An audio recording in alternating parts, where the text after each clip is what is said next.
Good afternoon, everybody, and thanks for joining us here today for the Cannabis Chamber of Commerce's educational session on strategies for successful cannabis applications.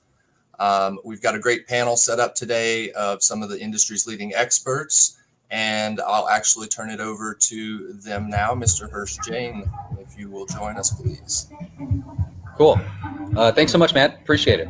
Hey, everyone. Thanks so much for joining today. As Matt mentioned, today we'll be talking about strategies for success in competitive licensing applications. What I'm going to do first is just do a round of introductions and then give folks a sense of our agenda today, what we're going to be covering, and then we're going to dive right into it. So first, just some introductions. My name is Hirsch Jane, and I'm the founder of Ananda Strategy, which is a consultancy that serves California brands and retailers. Another one of our panelists here is Miklos Kampuzano, who works for CREC. For those of you who know CREC, that's Cannabis Real Estate Consultants. And Miklos has spent over 30 years overseas with international business experience, mainly doing work out of China. But in the past 4 years, his focus has been developing CREC as a brokerage. And what they do is they provide technology and networking and legal and consulting services to cannabis operators throughout the world. And finally, we have Courtney Karen from Adamant Law. And Courtney is probably the most talented application writer really in the state of California. In my opinion, one of the best lawyers really in the state of California, someone who I've had the pleasure of working with, serving multiple clients. And so just to tell you a little bit about Courtney and Adamant Law, they're a full service law firm, and what they do is they specialize in cannabis law, but also in music entertainment. And so Adamant Law in the cannabis space focuses on cannabis licensing and compliance, and Courtney has helped her clients secure merit-based applications in some of the most competitive parts of the state, places like West Hollywood and Riverside County, Oxnard, and Fresno. So really glad to have her on the panel, and Adamant Law actually sponsored this panel as well. So really want to thank her for her generosity. So those are our three panelists. Now what I'll do is I'll give you a real quick sense of the agenda, and then we'll just dive into it. So we're going to start with Miklos. Miklos is going to talk about how you identify jurisdictions that are opening up and conducting property searches. And Miklos will show you some visuals that allow you to approach the property search process in a really effective way. And then Courtney's going to jump in, and she will talk about the different elements of licensing applications in California. Courtney will also have visuals to share here, and we'll share anecdotes about how she's helped clients and all of these elements of the application process. And then we're going to wrap with me talking about the interview process, how interviews are conducted, why they're so important in administering licenses, and strategies for success there. We're going to talk till I think about 1:40, but then we want to open it up for Q&A, so we really want this to be an interactive session for you all. So without further ado, I'm going to hand it over to Miklos, who's going to start talking about how we approach property searches. Hirsch, thank you very much, and thank you everyone for joining today. The first thing I like to do when we're working with clients is really start to identify exactly what they're looking for and what the groundwork for getting them into a facility, whether it's retail cultivation, it doesn't matter, looks like. And what that usually entails is a feasibility report from our side. And the feasibility report, what it does is it breaks down all the municipalities that are either online accepting applications, are opening up soon, are in draft ordinance reviews, are thinking about doing cannabis or voting on cannabis. We have people at our office that literally spend all their days sifting through everything that's going on nationwide and internationally. And so that comes in an analysis that we give to clients as a service, and then we can actually start fine-tuning the city, municipality, county that we're actually looking to attack. That market analysis is going to cover a lot of information, demographics for retail people, power, industrial availability of buildings, the size of buildings available in a city, all those type of information that we think is pivotal for people to start making those decisions. The other component is we try to figure out what the estimated time of completion is. And that is something that is very finicky, but if it's a city we've done applications in, it'll be a lot easier for me to give you an estimated time to going through the whole process from beginning to end. But when it's a new city, usually we caution on the side of, understand that the cities really don't know what they're doing. Even with consultants, they can hit hiccups and stuff like that. So it may end up being something where you end up, in applications for a year to a year and a half. And I'll let Courtney and Hirsch talk about that in a few minutes. Now, I want to open up, do a share screen for everybody. And what I'm going to be showing you are some reg analysis that we do that are very basic. And what it is taking a complicated ordinance or a draft ordinance, and here's an example of San Benito County, And what we're doing is we're showing all the allowable uses. These are all California regulations and license numbers. And then we kind of go, what is actually available? Are there any caps? What are the zoning for the real estate, for manufacturing, testing, distributing, micro business, indoor and mixed light, et cetera? What the setbacks look like. So we're taking that complicated document and we're fine tuning it so that you can actually learn something quickly and understand what we're dealing with, so that you're kind of on the same page as us. Because we're the professionals, we get all this, but we want to make sure that people, especially even MSOs, every city and municipality is different. There are thousands of rule sets in the cannabis industry. So this is an important thing that we start. These come with each of the feasibility reports. If we attack 10 cities, you'd probably be getting 10 of these. The next component, once we've done that and we review the draft ordinance, we start looking at opportunities in the municipalities that we've been identifying, right? And what those possibilities look like. And, if you want to get into the nitty gritty, we have a tech platform which can show you, for example, the properties, what they're good for, the address of that particular property, whether it's for sale, for lease, coming soon, off market. All of these components are extremely important, but it is something where someone with these tool sets can do that work for you. So one thing that we created was the portal, so that professionals at your own company can also use some of the technology that our own agents and brokers use at our company as well. We're not trying to, keep a stranglehold on the technology. We want this to be a more, let's just say, accessible industry. And then from there, the next component is, once you've identified, what the sensitive uses are, and you have a list of viable properties, you can churn through that and find the property that's perfect for you. What we usually do, though, if a client doesn't want to jump into the deep end of the pool and understand all this, we can present a final documentation, which basically breaks an executive summary of the municipality, market analysis on the properties, and information that is going to be useful for you to understand what you're going to be buying, what the average rate of square footage is, a lot of commercial data that is extremely important for professionals to have when you're negotiating real estate. From there, a smaller reg analysis, just like that large one. And then finally, the properties, right? Addresses for properties that are viable in that particular municipality at this point in time and what they're for. And this interacts with our map, but it's giving you all the information that you need to actually start attacking. Once you've got that property identified, let's say your top 3 contenders, your next component is putting together an application to do 2 things. One is for getting the real estate. We need to introduce you to the real estate owner, the landlord, whether they're selling or not, the broker. We need to break that ice of cannabis, which is always an issue. And, a lot of people are familiar with that. But if you come on strong, professional, give them access to a CPA, give them access to, legal advice, maybe they have 10 quick questions they need answered, there's a much higher probability that you're going to be able to make a property viable for you to lease or buy it. When it's a purchase, you don't have to, but most of the time with options, which are extremely important, you're going to need the client to understand the burden that you're going to have to go through to actually get the license, and that you're not going to buy it until you have that license in your hands. So from that component, putting together that introduction package, getting the landlords, getting your final list of the available property after we've turned through all that, and then it's touring properties, negotiating terms, your due diligence timeframes for getting licensing, your contingency timeframes for finalizing licensing and application, and getting your sign-offs from the local municipalities. Those are the components that Hirsch and Courtney are going to go into great lengths about. And this is where real estate intertwines with their side of the industry. Another big component is understanding financing for the real estate or investors. All these things need to be taken care of at this point.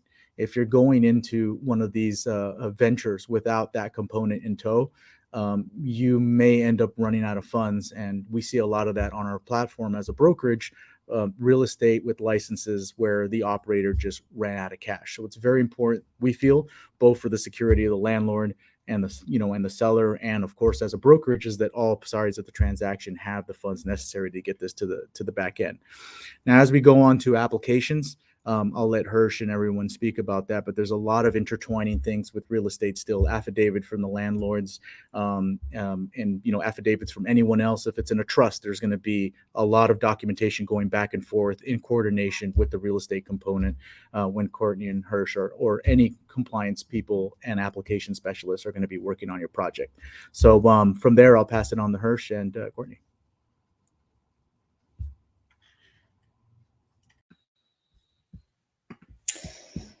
Okay, so Hirsch, I don't know if you're going to come back on or if you just want me to go from here, but I am happy to talk with you all just a little bit about what you're going to see on an actual application. So this list that we're going to go through is more related to merit-based applications, although we are seeing on non-merit-based applications, so more the administrative applications, we are seeing a lot of these categories pop up as well.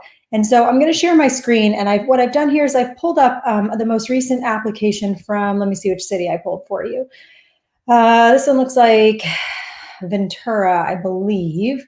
And I'm just going to walk through what this particular type of application would look like. So let me share my screen.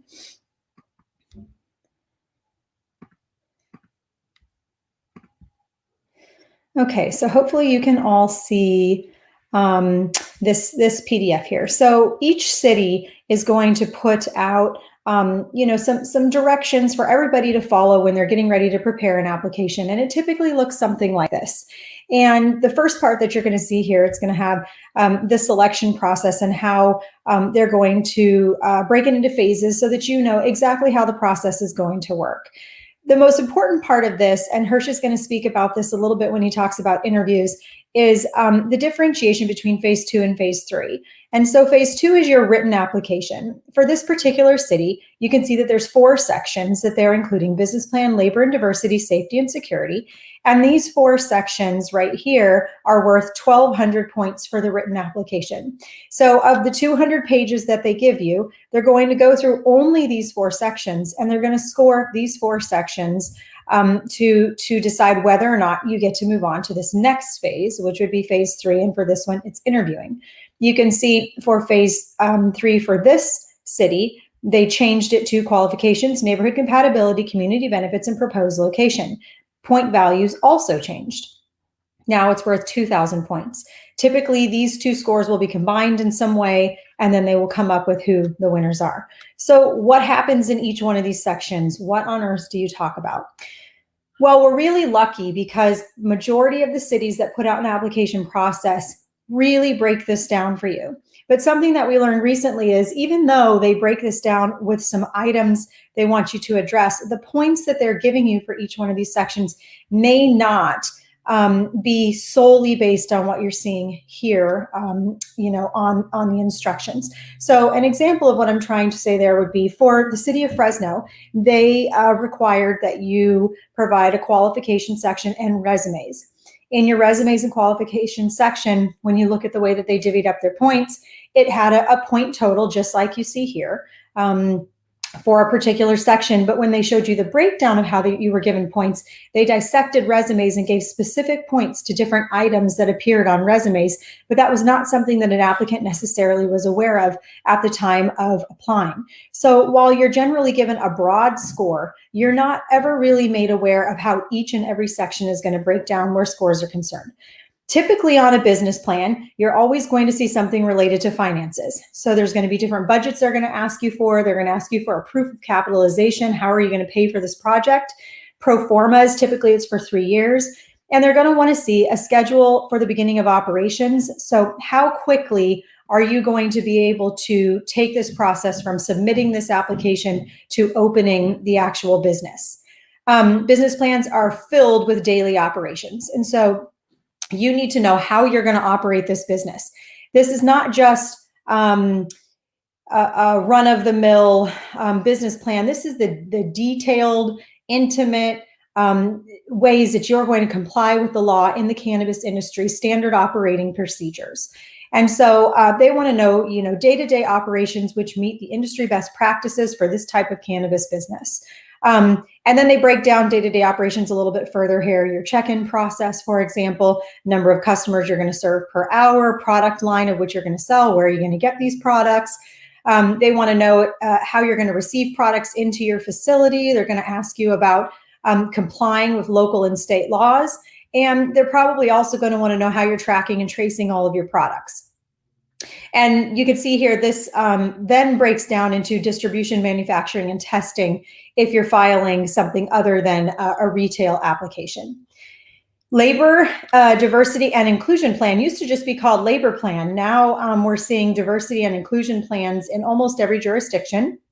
The first part is identifying who your employees are going to be as far as job titles are concerned and providing an actual job title for that employee. They're going to want to know what you're going to pay your people. Majority of the cities require that you're going to pay at least a living wage, and a living wage, there are different calculators that you can use available online to figure out what the living wage for a particular area is, but they're going to want to make sure you're paying a living wage to your employees.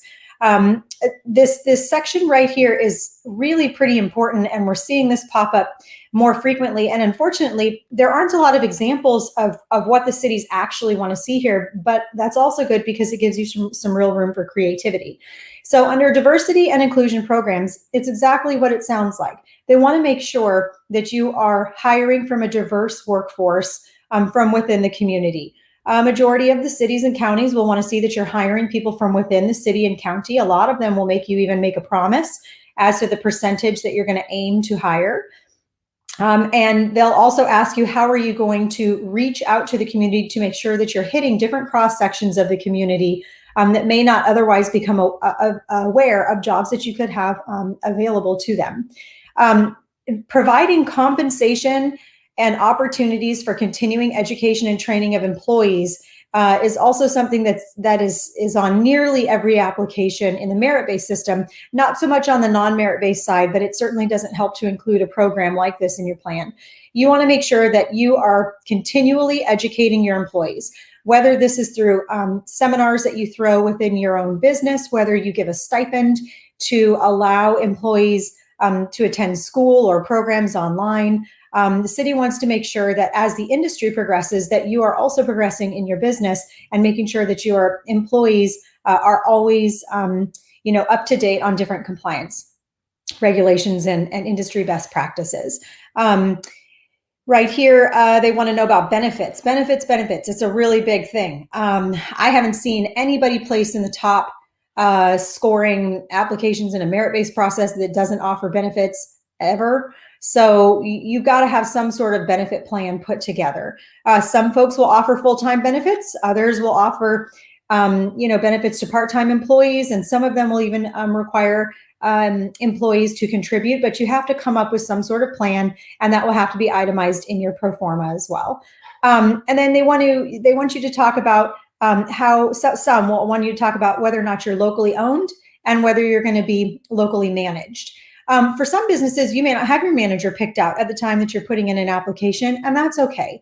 But it's always good to suggest that, you're going to hire from the local community. And if you are partnering with a local resident, then this section will apply to you. One point about that is that most cities now are requiring that you have a 51% local owner if you're going to receive points for having a local owner at all. Some will give you partial points if you have somebody within a county, if this is a city application or vice versa. And they're going to make you sign an owner acknowledgement. So this is not really something you can just say on paper and not follow through with, because they are actually requiring signed documentation and operating plans, and can even request documentation as far as how dividends are distributed at a later point in time during the renewal process. Safety and security plans are extremely important and are typically handled by a specific type of professional. So you can see here under the safety plan, it says safety plan shall be prepared by a California professional fire prevention and suppression consultant. This is a specific type of person with specific type of experience and degrees.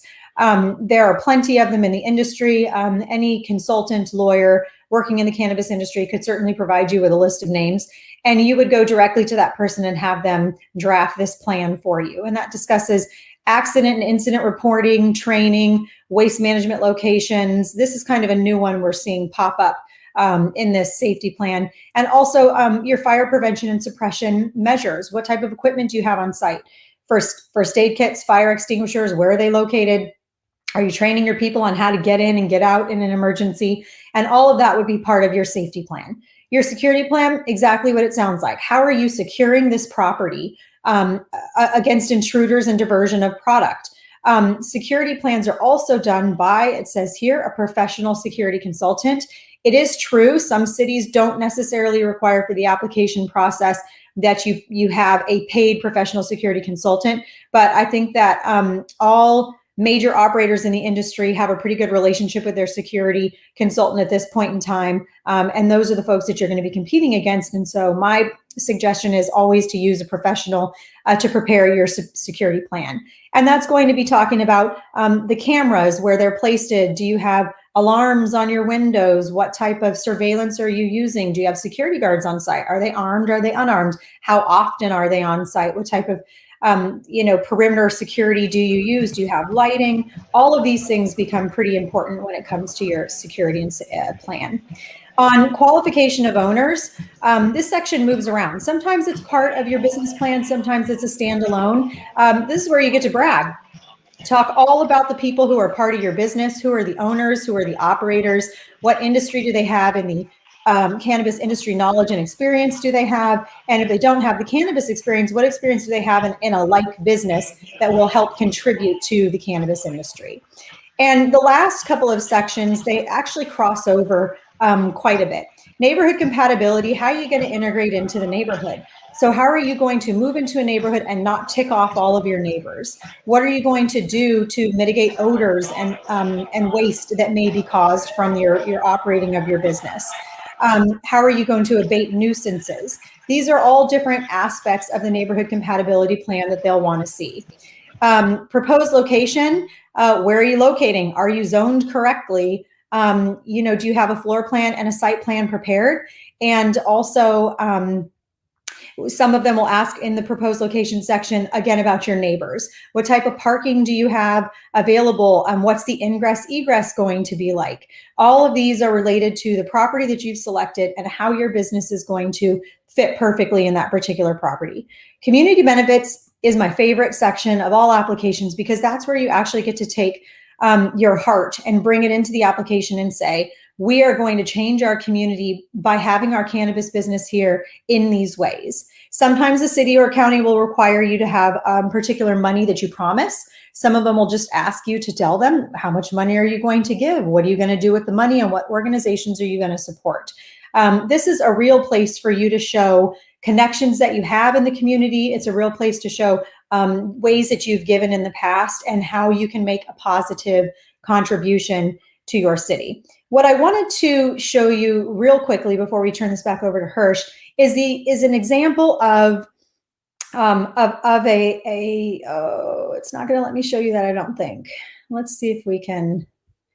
Okay, so different applications require renderings. Some do, some don't, but there's a different quality that you'll see in applications. This was an application from West Hollywood, and these were the renderings that this particular client put forward. You can see that they're extremely well done.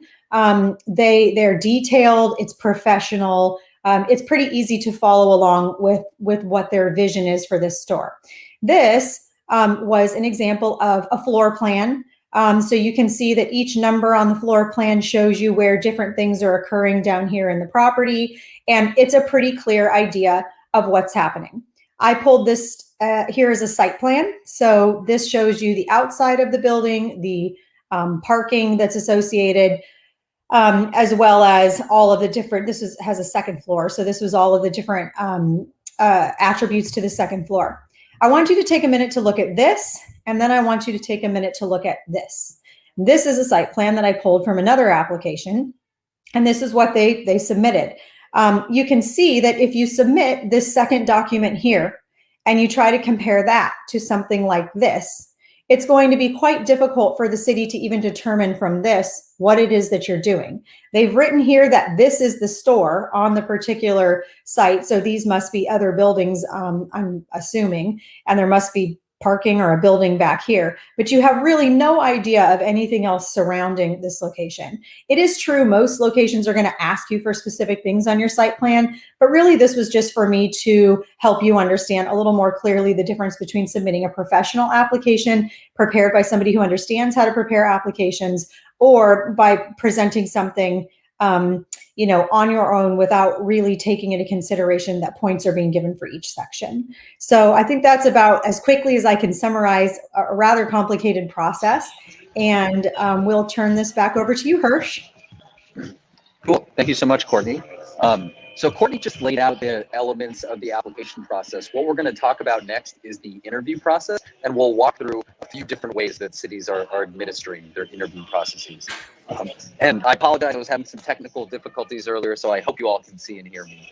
Someone let me know if you can. First, the thing to know is that in many cities, the interview now comprises about 60% of the total application score. So Courtney was walking you through what comprises a good written application. But it's important to note that in many cities, the interview comprises most of the score.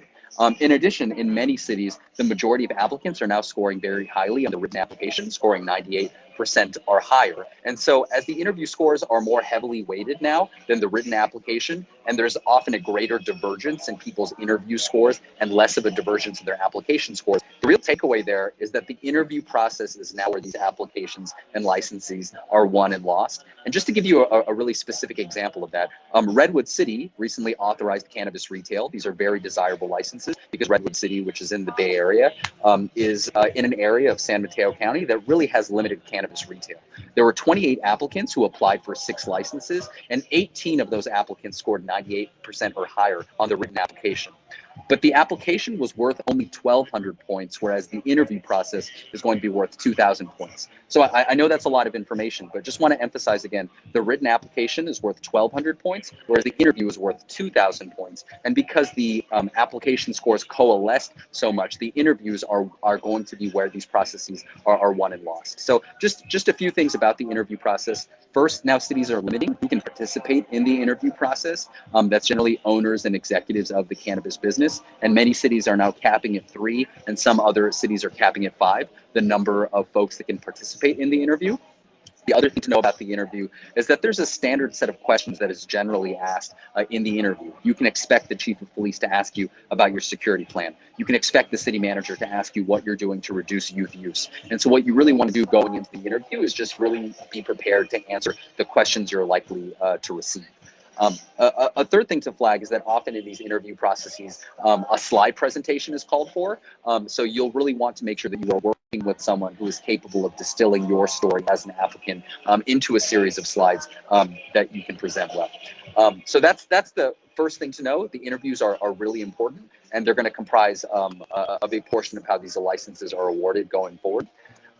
Two other things that I just wanted to touch on as it pertains to interviews is that some cities are now adopting qualified lottery processes, right? So these are processes where there isn't really an interview as part of the process. So in some cities, applicants are required to pass a basic merit threshold, and then if they do, they are entered into a lottery, and that's how the licenses are awarded. And cities have been adopting this approach to avoid litigation and sort of allegations of unfairness in the way that they're assigning their licenses. And so, we're bringing this up because we think that qualified lottery processes, they might provide better odds for applicants that are inexperienced in the licensing process. And so you really want to pay attention to how the licenses will be awarded and whether that advantages you. And again, just to give you a really specific example, going back to San Mateo County that we were just talking about, there's a city called Daly City that is opening up its licensing process. Actually, applications are due in like a week. And they're going to be issuing 6 licenses, and these licenses will be issued by lottery.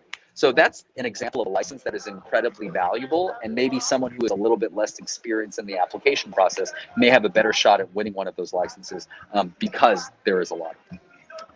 The final thing that we wanted to touch on as it pertains to how these licenses are awarded is certain no-cap processes. And so now some cities are adopting licensing processes in which there isn't a fixed cap on the number of licenses the city will issue. And so a key advantage in processes such as this is securing compliant real estate early. And again, this is the type of application process that may provide better odds for applicants that are inexperienced in the licensing process.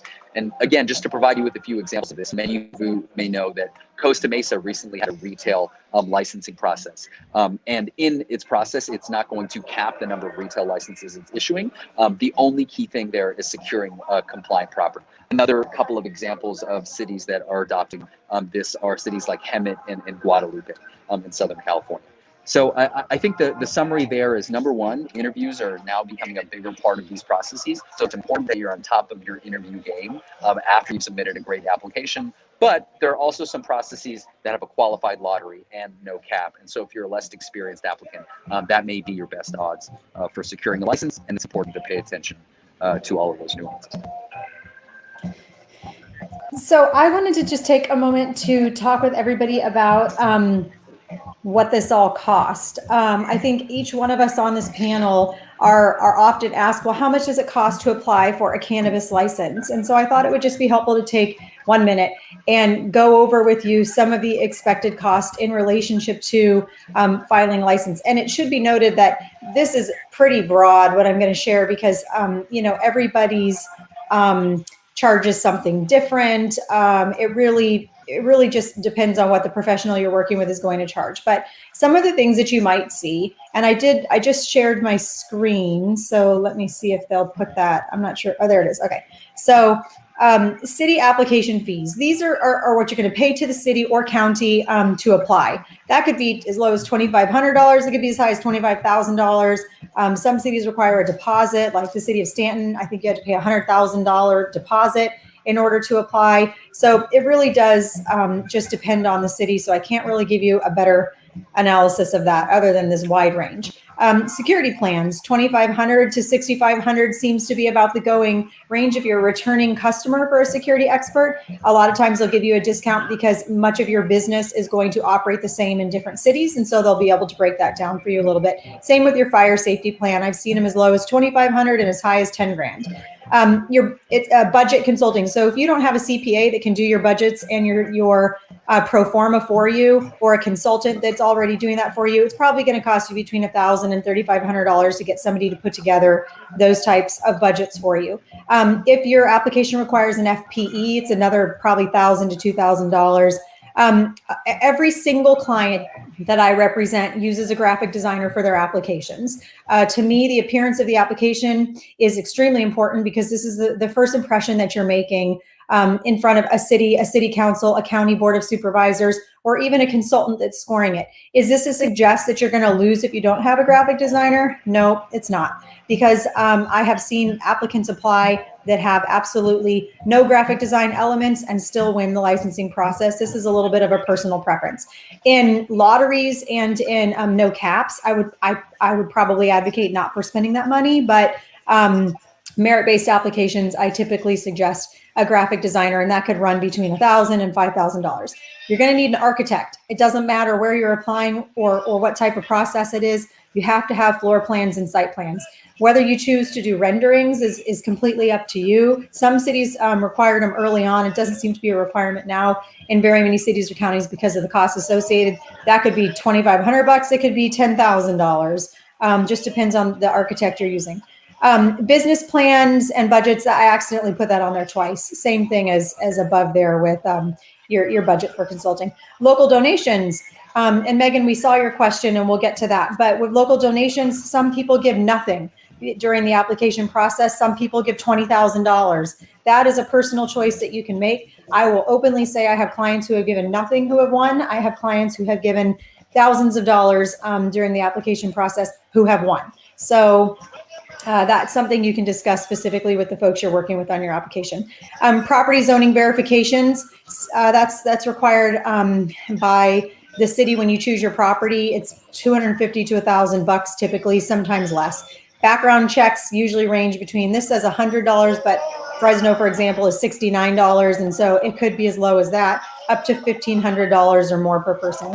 Live scans are about $100 to $250, and your legal consulting fees is your biggest range. There are consultants that charge $75,000 plus, lawyers that charge $75,000 plus to put together a merit-based application. And there are some that for repeat folks only charge $5,000 because you don't have to reinvent the wheel. So this is your biggest cost here aside of your property. I don't have property on here because there is really no way for me to tell you how much your property is going to cost, as that is the biggest variable in relationship to the different places where you're going to apply.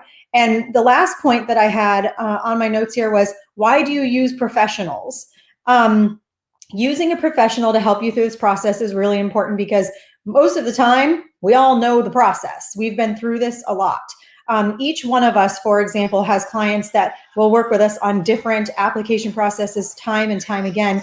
And we're able to really build a relationship with those folks and really understand intimately what it is that they're doing with their business. And that really helps you put your best foot forward when trying to present to a city or county why that particular applicant it is the best suited for that. Also, we collaboratively work together. And so when you're working with somebody who is a professional in this industry, consultant, lawyer, you're getting more than just their knowledge and skills. You're getting the knowledge and skills of their group as well, and the folks that they are collaborating with. Can you win on your own? Sure, probably you can. I'm sure there are people who have definitely done it. Is this to suggest you need to spend thousands and thousands of dollars? Maybe not. But I think if you take some time and you look at some of the merit-based jurisdictions from this past year specifically, you'll see that there are groups that continually win in each one of those jurisdictions. And that's because they really understand this process at this point in time. So I think that's it for my notes here. Megan, I will answer your question about the backlash just because we just talked about donations on that sheet. You were asking, have you heard of any backlash from any community organizations because of something like they don't want to accept donations from cannabis? Yes, 100%. It doesn't turn really into backlash. It's not like they go to the city and complain that you're trying to give them money. They just won't agree for you to have a letter from them about a donation that's received. So they'll politely decline. This happened in Ventura recently. There was an organization that several people approached and they just told everybody the same thing. No, we're not interested in dealing with cannabis or cannabis money. You may also run into organizations that can't take your cannabis money directly because they may be receiving federal grants, which causes a little bit of a hiccup for those folks as well. But there are workarounds to that type of situation, like funding an entire program for an organization that would remove that need for that federal grant. And so these are all things that most of the organizations will work with you on when it comes time.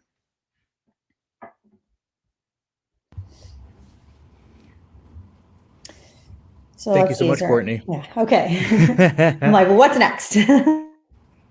Now that was a mouthful, as always.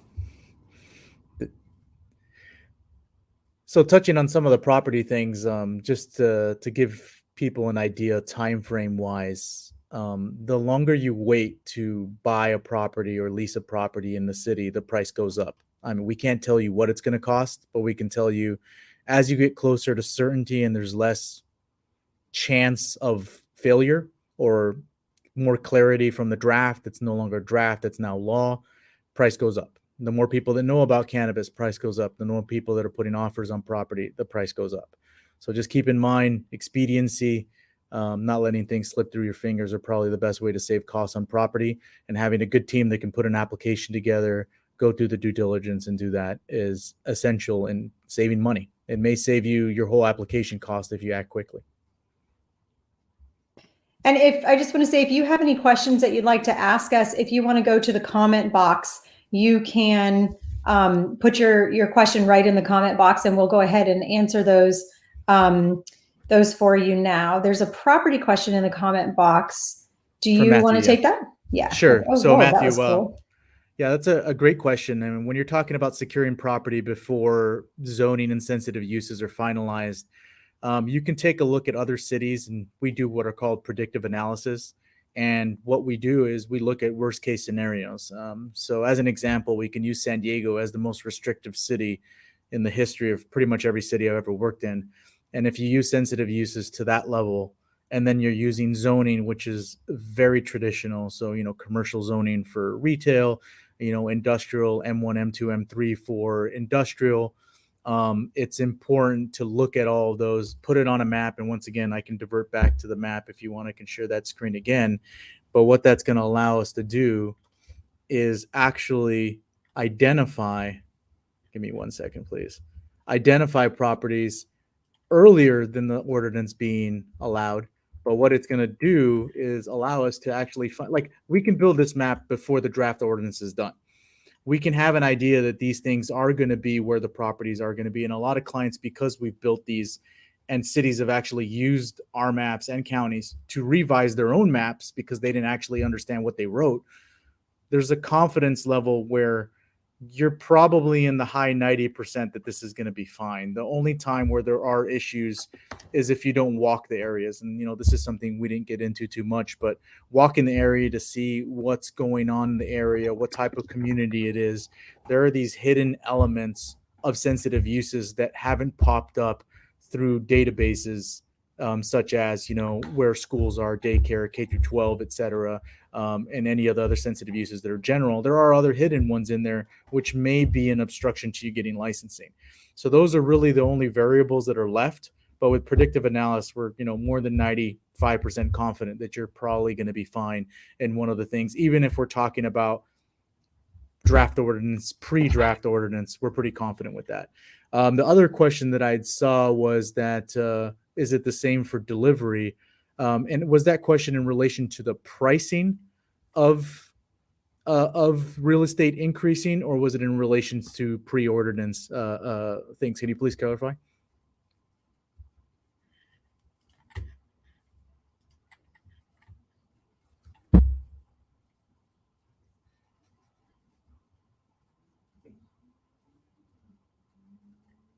Maybe I'll just attack both of those questions to make it simpler so you don't have to type. So if you're talking about, yes, it's the same issue for draft ordinances and pre-drafting. Delivery is going to be the same as everything else, except, if you're looking at security, then you design it as if it were retail, right? So retail is one of the most restrictive.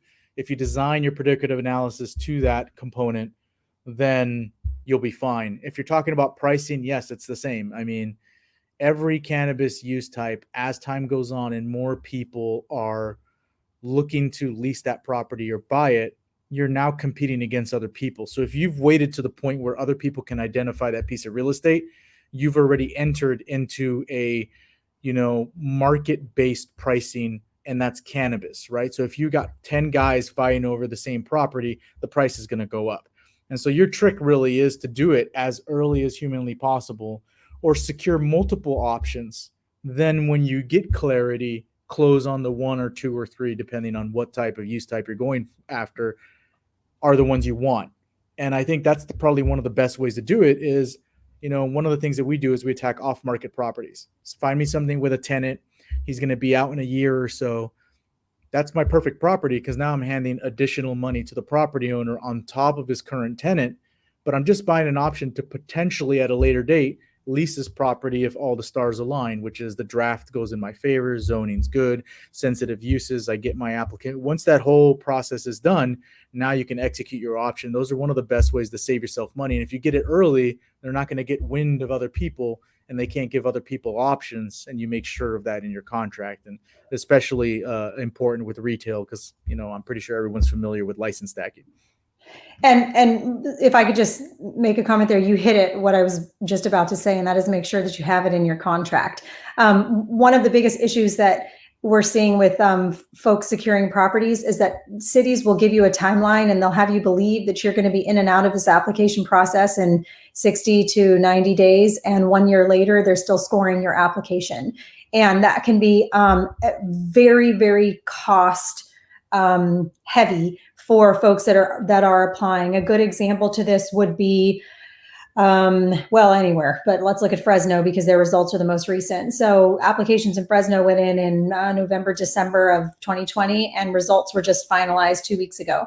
And so all of that time, folks were probably paying on properties, holding those properties, waiting and waiting and waiting, some exercising options that cost additional money every 3 to 6 to 9 to 12 months to keep that property held in the event that they win.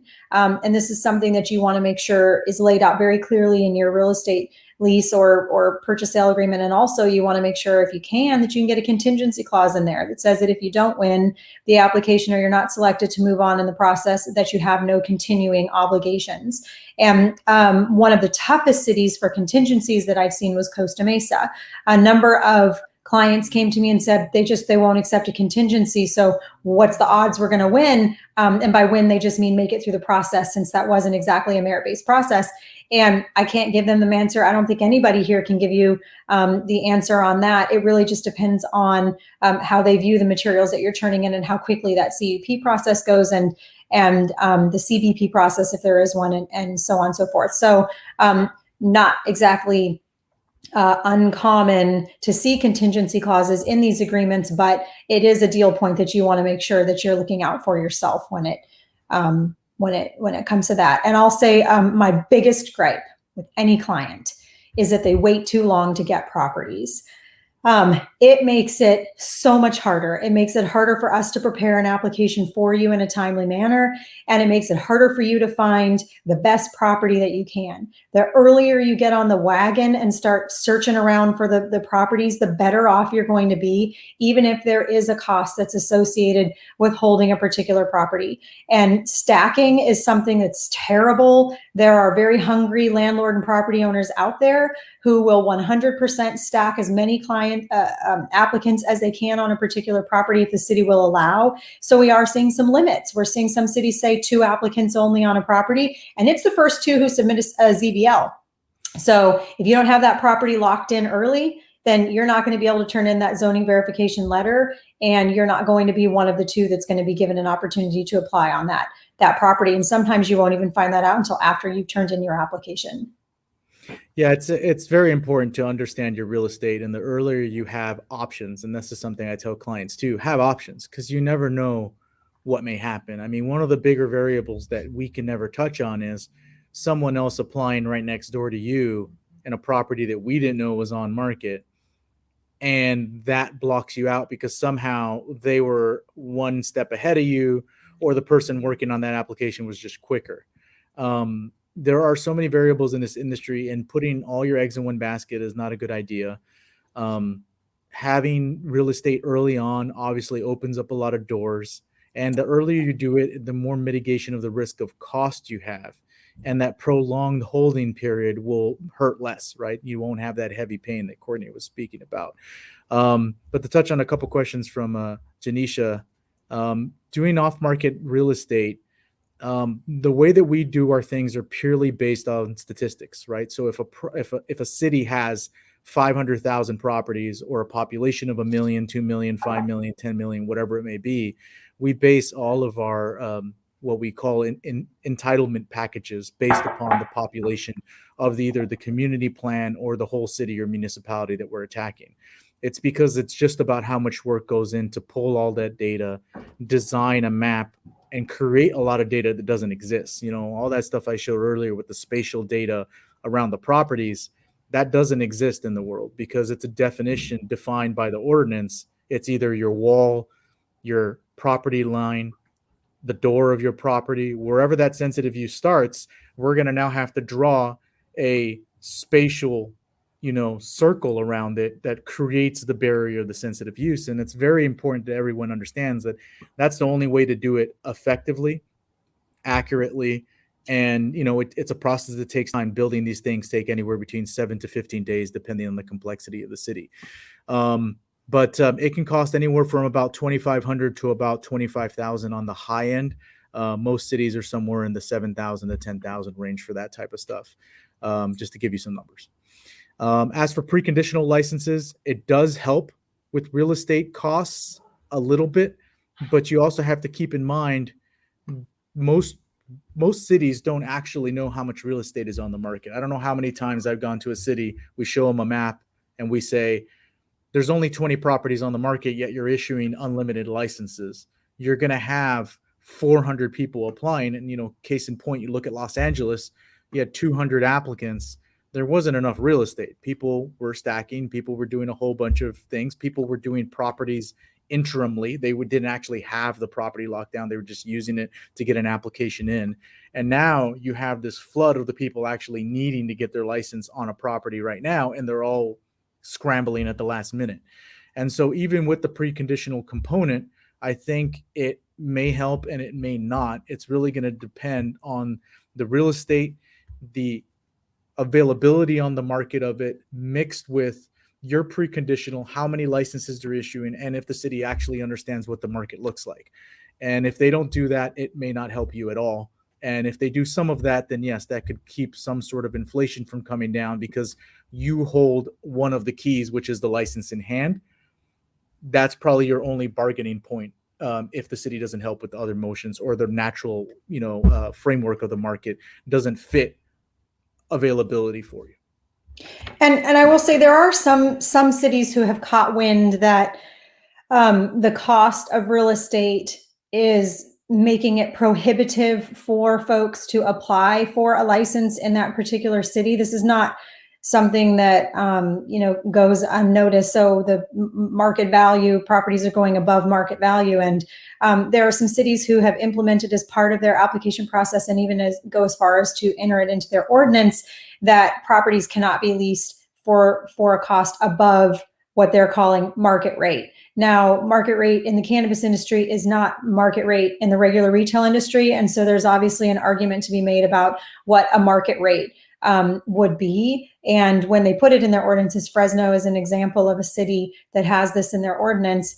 They don't give you any idea of what that market rate is. They're just calling it market rate. And I think their intent was regular old market rate. But I can say with pretty good knowledge that properties did not go for a regular market rate in any large city that is giving out cannabis licenses. It's just not common. So you would have to then look at what is the cannabis market rate in that particular city, which is probably more likely what we'll see in the future. So there are some protections being put in for applicants to try to prevent price gouging and hungry landlords and property owners, but I don't think it's going to change anytime soon. I think that this is just something that if you are that eager to have a license, you have to be prepared to handle.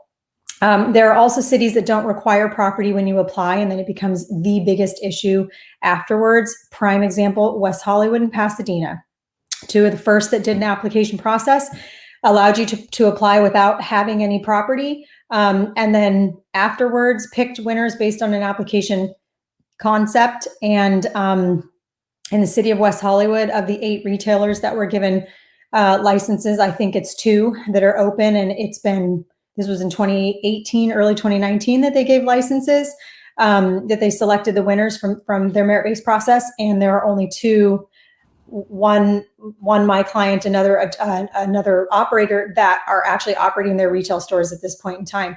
And in Pasadena, it's been a constant battle because they even narrowed it down to 1 per district.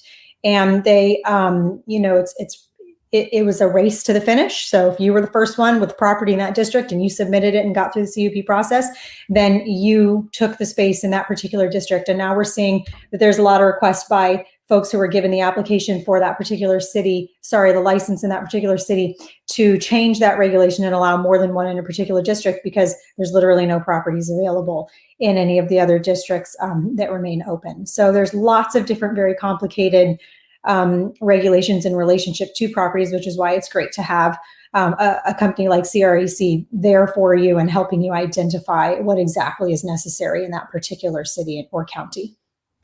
Yeah, and one thing to add on to that is there's a lot of hidden costs that no one can see. I mean, I can speak about a particular client, let's just say a project we worked on, where even though everything was done with the city, everything's done with the state, the CCNRs for that business park threw another $2 million bill on top of the table.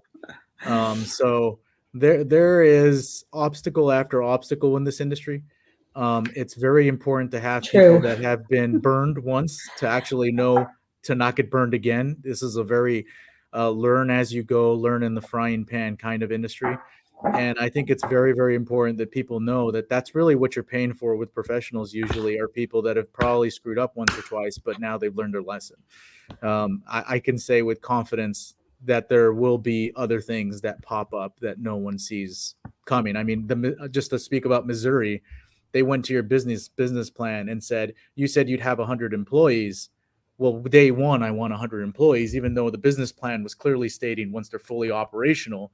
And now the company can't get their COO to open because now their business plan said they had 100 employees. But they're starting. We just saw one. I don't know if it was a state or if it was a city or a county in California. I can't remember because I've been reviewing quite a bit lately. But there was one that actually required you to submit your employees as part of your application, which was ludicrous because that means that you've got people on payroll ready to go and you don't even know if you're going to have a license. Exactly. And if they're technically employees, you're paying them beforehand. So it is wild out there, ladies and gentlemen. It's wild what is being required, and I think that's why we really advocate that you think through this process really clearly and make sure you've got good advocates on your side.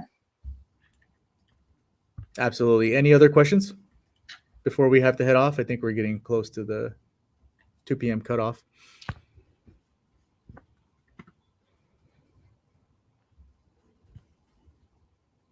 I don't see any more. We must have been very thorough. I hope so. Yeah, thank you. That was a lot of really great information. And again, if anybody's got questions, they can look you up online and get in touch for all three of you. I think next, as we wrap up here today, we're going to give everybody the option to join in some online networking. And so we'll kick that off now. You don't have to stay around for it, but if you'd like to, please feel free to do so. And, hopefully you'll get to make some great connections with people from all over the industry, all over the world. And so we'll get that started here in just a second if you'd like to stick around for it.